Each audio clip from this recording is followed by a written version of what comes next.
SPD! Emergency! Hello guys, I'm here for my review of Power Rangers SPD. I know I said I would have this review done probably in December, but, well, I got too into the holidays and kind of forgot. So here it is now. These videos I'll get out whenever I get them done. I just finished writing the review of SPD. I don't think I've ever shown you these, but this is the actual handwritten SPD review. Right here. That's the actual handwritten review of SPD.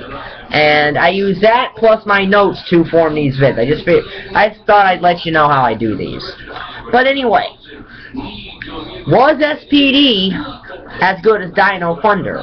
Well, sit back, relax, grab a drink if you want, because we're about to find out. So, we begin in the year 2000, we begin with the episode Beginnings. It begins in the year 2025 in New Tech City. We don't know what town this is in, or what state this is in. So, this is the first, and I believe only Power Ranger series not set in present day. Now, it's going to bring up some plot holes in another season later, but that's for that episode. Anyway, Beginnings, we see 3 SPD cadets, Sky, Tate, Bridge, Carson, and Sydney Drew, also known as Sid, or known as Sid by her friends.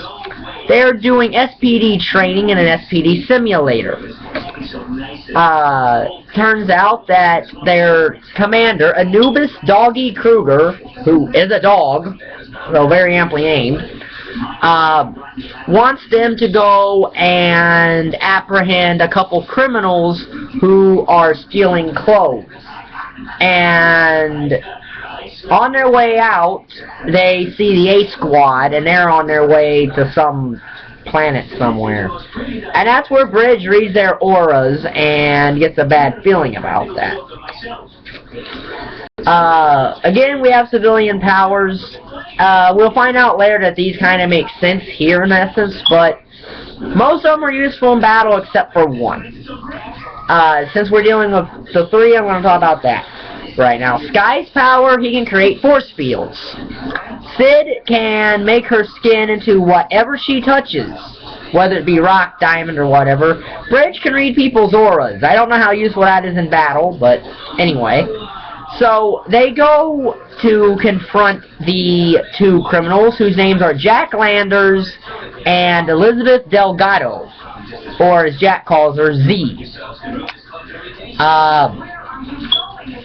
Now, they are criminals, but they're Robin Hood type criminals, because what they're stealing, they're giving to those less fortunate, and they're essentially giving to the poor.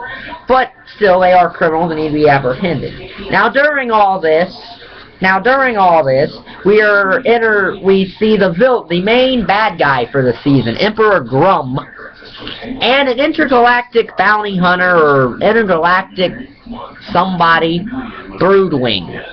Broodwing, I say he's an intergalactic bounty hunter, but I think he's more just like an intergalactic loan service, because he basically loans Grum robots for money. And that's how Grum gets his foot soldiers, which are the Crybots. Broodwing also lets them have 2 other sets of foot soldiers, blue heads and orange heads. So we have 3 sets of foot soldiers. Crybots, blue heads, orange heads. Grum has a monster maker whose name is Mora, who creates monsters for her sketchbook.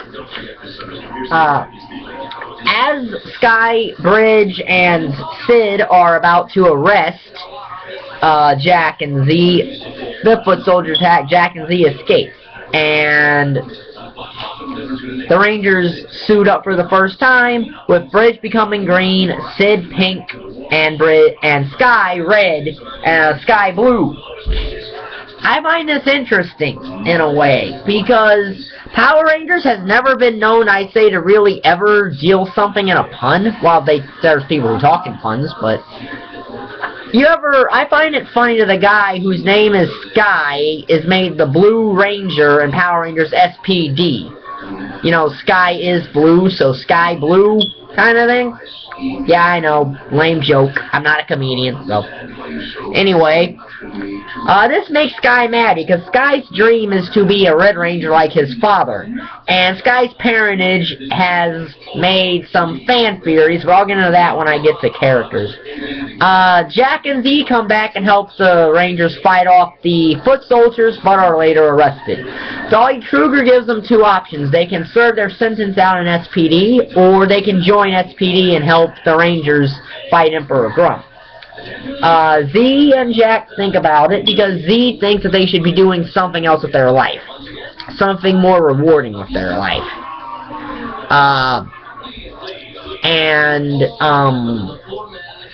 Jack's not quite sure about that. But Z initially rushes to accept Dolly Kruger's offer. Jack has to wait and think about it. Z becomes the Yellow Ranger, and after seeing the Rangers get assaulted by the monster that Grum has sent down, Jack, because of Z, primarily goes and helps them take Dolly Kruger up on his offer, and he becomes the Red Ranger. And with that, we get our second African-American Red Ranger.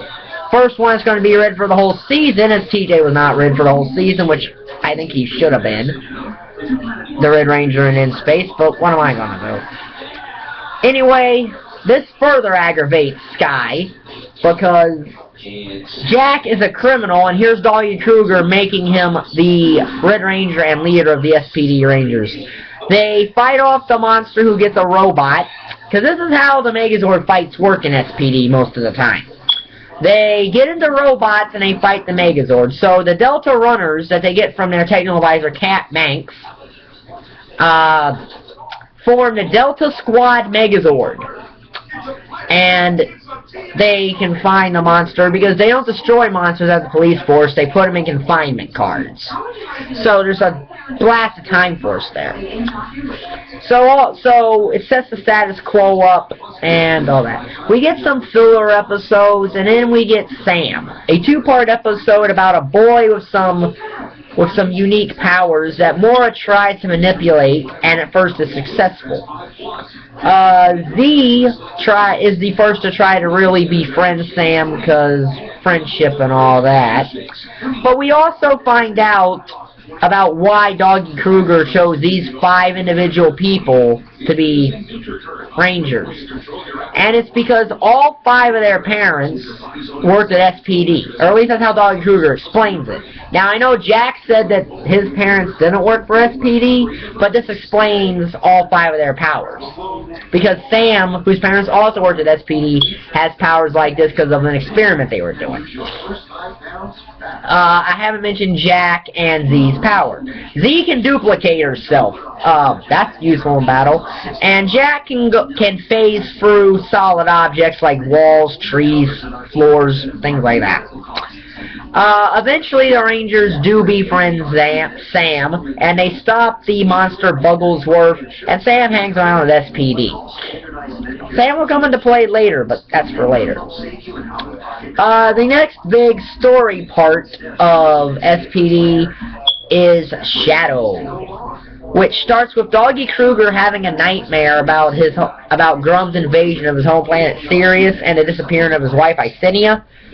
And we find out that Kruger actually took one of Grum's horns off, and that Grum, his main thing, which I'll get about in character reviews, while it is to conquer Earth, he more wants revenge on Dolly Kruger more. Kruger hangs up his sword and says he'll never use that sword again. But then Cat is kidnapped by an old foe to him named Banog. And Cat does give Dolly Kruger a present. And to help save Cat, Kruger uses that, which is an SPD morpher, which makes him the Shadow Ranger. I would like to know where Dolly Kruger's snout goes when he's in Ranger form, but it's PR logic, so I don't really bother with it much, since I know most battle scenes are Sentai footage. But anyway. Kruger defeats 100 of the foot soldiers, and he eventually defeats Benong, but he finds out that Benong was not responsible for Icenia's disappearance. And with that, Kruger joins the team. And with, as every good 6th Ranger, he has his own Megazord, the Delta Command Megazord, which is the Delta Command Center, which is the SPD Command Center, Delta Command. Talk about a mobile home in that case. Delta Command serves not only as the base of operations with its command center, it also serves as essentially living quarters, and it's its own Megazord. This is advanced stuff in the year 2025, isn't it? So there's some more filler until the episode Messenger. In which the Rangers get hear a radio message. The Rangers hear a radio message that says that the day that they are currently in is the day that Grum took over Earth.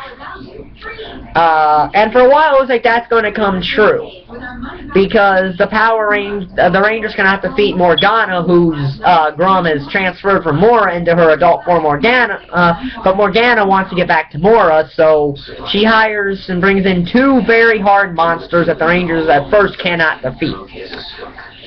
Until the Omega Ranger shows up. The Omega Ranger is a Ranger from the future. Presumably from about the time that radio transmission came around. The Rangers look forward to helping Omega and having a new teammate. The problem is Omega doesn't want help at first, because he said the Rangers are outdated because they're older. So, but he eventually learns that teamwork is essential, and Omega joins the team. So we have 7 Rangers now. That's nice, actually, because it's different from either 5 or 6, but we have 7 Rangers here. The next biggest part of the story is the 2-part episode Reflection. Serves 2 purposes. Number 1, Sky finds out the criminal responsible for his father, and through a tear shed by this tragic story, the criminal can manipulate and escape through any shiny reflective surface, gets out, and Sky feels responsible for it. On top of that, Jack gets his battleizer. And it's not really a battleizer until he goes cyber mode, or mode 2. Because other than that, the battleizer is just 1 shoulder pad here and then some stuff here. But when it gets full, it's complete, almost armor-like for battleizer. But anyway, after the Rangers defeat him and all that, or get him close to defeat, Jack lets Sky bring him in, and Sky temporarily becomes a Red Ranger, and he gets to bring in the guy who was responsible for his father's disappearance. This is a very good episode for Jack and for Sky, but Sky had a lot of good episodes, so I'll deal with his character development when I get to that. Because Sky had this thing where he had to overcome being jealous of not being chosen to be the Red Ranger. But again, I'll get into that. So then we get, that's followed up by a second 2-part episode that is called SWAT. SWAT, the Rangers are having some petty fights. So Kruger sends all of them except Omega up to a distant planet, and they meet a friend of Kruger's, Sergeant Silverback, who at first thinks they're not worthy of the power that Kruger wants to give them. But after realizing that they all want to be together as friends and partners, they get that, and it unlocks SWAT mode. And unlocks SWAT mode, which is essentially a team power-up. So our next big episode is our team-up episodes, as one of them is History, which, for some reason, Reefside High is having a 1-year high school reunion. Last I checked, you don't have a reunion in your first year out of high school, but Power Rangers probably doesn't know this. Or some kind of reunion. I don't know if it's a high school reunion. All I know is that Connor, Kira, and Ethan are at a reunion. Or on their way to a reunion when they get sucked through a wormhole, and Broodwing, brings them through a wormhole because he wants them to help defeat the SPD Rangers. But of course, the Dino Thunder Rangers aren't going to help take over the world. The Dino Thunder Rangers want to help. They want to help fight Grum, but the SPD Rangers think that because they're not Rangers anymore, they can't be useful. Eventually, Cat taps the power back into their Dino Gem, and it activates their Morpher. And the rest is history because the full SPD team and the 3 Dino Rangers then fight off Grum's army. Grum then escapes to the year 2004 because he wants to destroy Earth before SPD was formed. So, that brings us to Wormhole, which is the second part of the team-up. And that's where they bring Trent into that. But Jason David Frank is not in this episode anywhere. He's not even the voice of the Black Dino Thunder Ranger because Disney didn't tell JDF that they were even doing the episode, so he wasn't there for it. But essentially, Grum's plan fails. Grum wants to stay and conquer the Earth, but Mora tells him, because I guess since it's 2004, Morgana's been magically reverted back to Mora for this, that since it's 2004, he'd have to go back and reconquer all the other planets he's already conquered because it hasn't happened yet. On top of this, another character called Piggy is secretly working both sides. Not only is he working Grum against Broodwing, he's also helping SPD. Piggy's an interesting character that I'll get into later. So, after a lot of filler episodes, including the mandatory clip show of the season, the ending story arc starts with Resurrection, in which A-Squad returns. And this is the first time Cougar ever says that the Rangers are officially B-Squad. But it turns out that A-Squad are working for Emperor Grum, and they kidnap Kruger. And they take Kruger to Grum, and then A-Squad volunteers to defeat the Rangers for Grum. That brings us to the finale of this season. Which is Endings.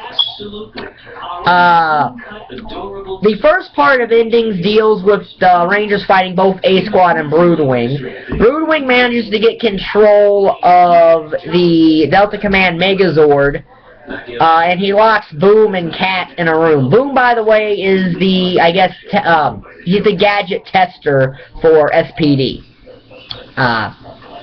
But after defeating A-Squad, the Rangers take back control of the Delta Command Megazord and Delta Command, and then, they confine A-Squad, and then they confine Broodwing and his generals, leaving only Grum to bring in. Piggy then leads the Rangers to where his food stand is, but it's a trap, and Grum captures the Rangers. That is part 1. Part 2 starts with the other SPD cadets and the Omega Ranger, waiting as all these Trubian soldiers come down. The other SPD cadets and the Omega Ranger are there with Cat and Boom. And the other SPD cadets don't really want to do anything. Cat says, they don't have to say if they don't want to, but then Boom gives a pep talk that even he's going to stay and fight for all the Rangers. And that makes the other SPD cadets fight.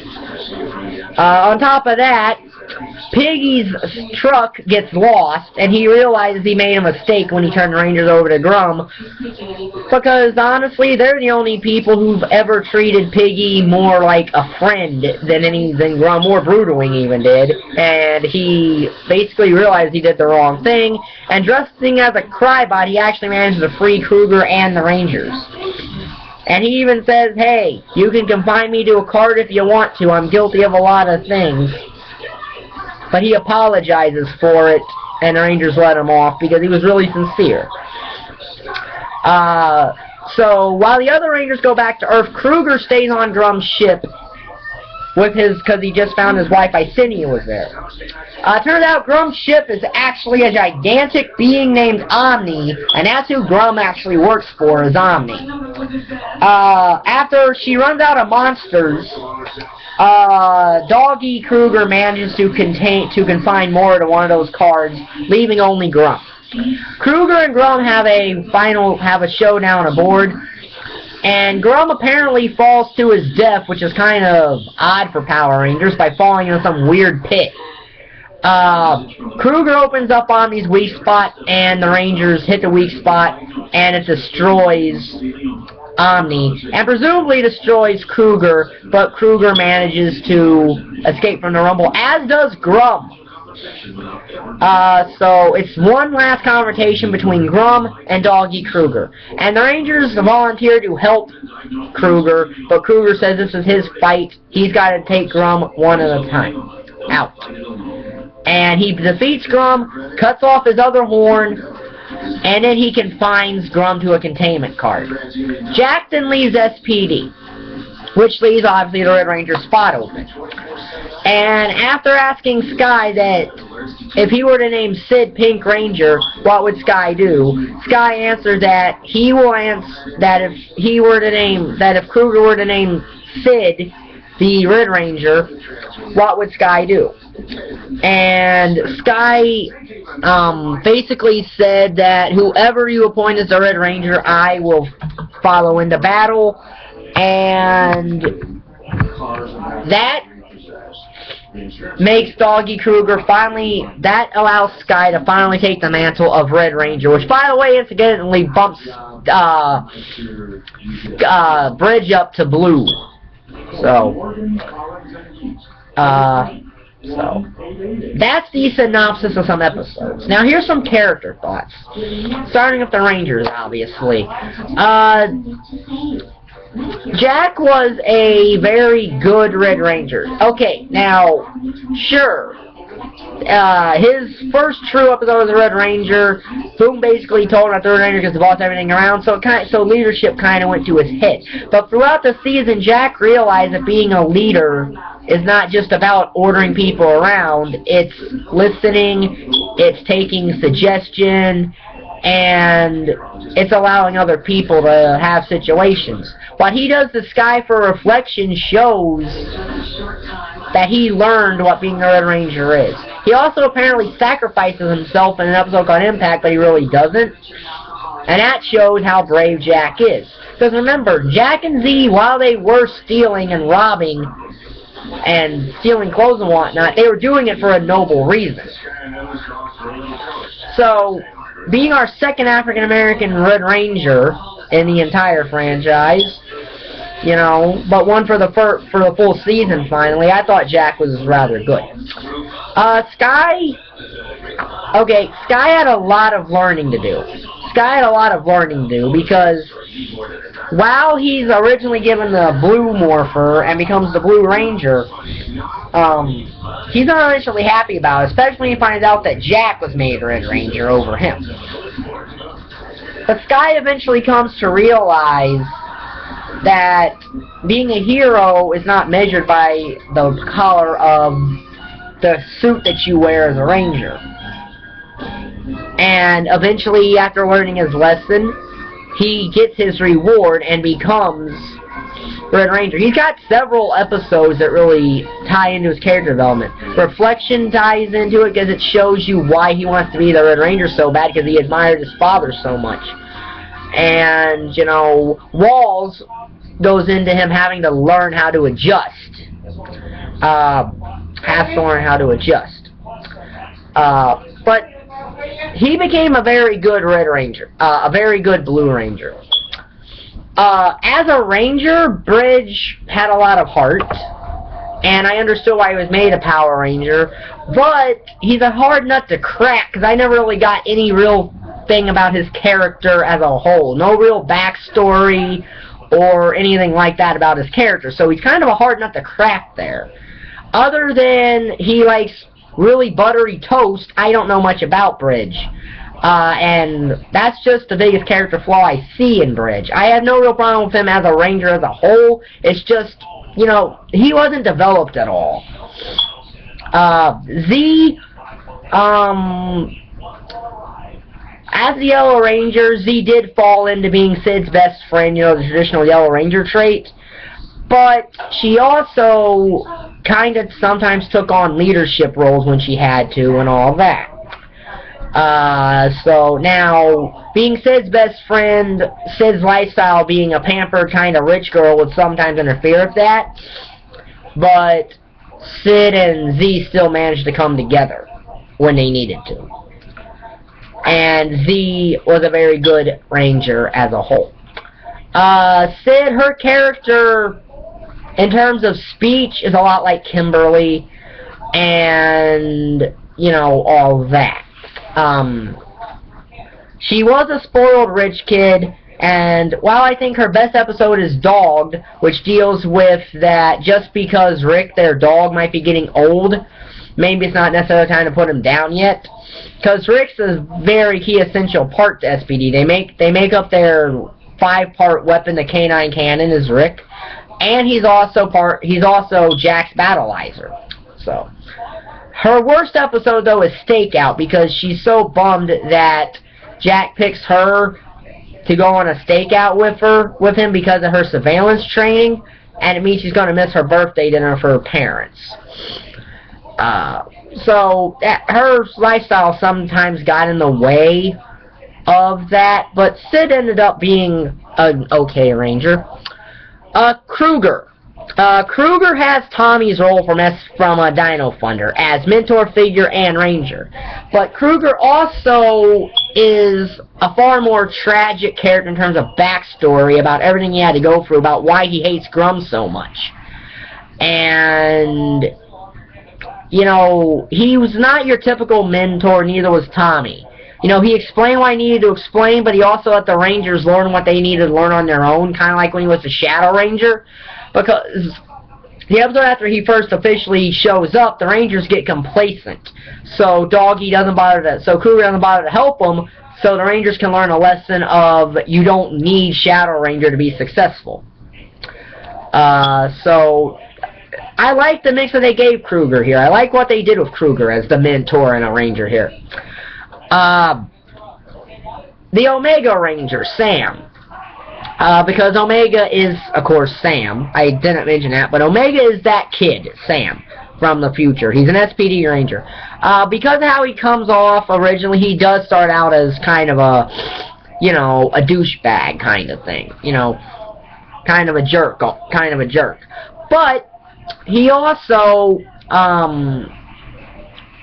but after he learned his teamwork, he became a battle acid team. In fact, in a lot more ways, he filled the 6th Ranger role after he showed up, because Kruger stepped out for being a Ranger, not all the time, but when he wasn't needed, he just let Omega fill in.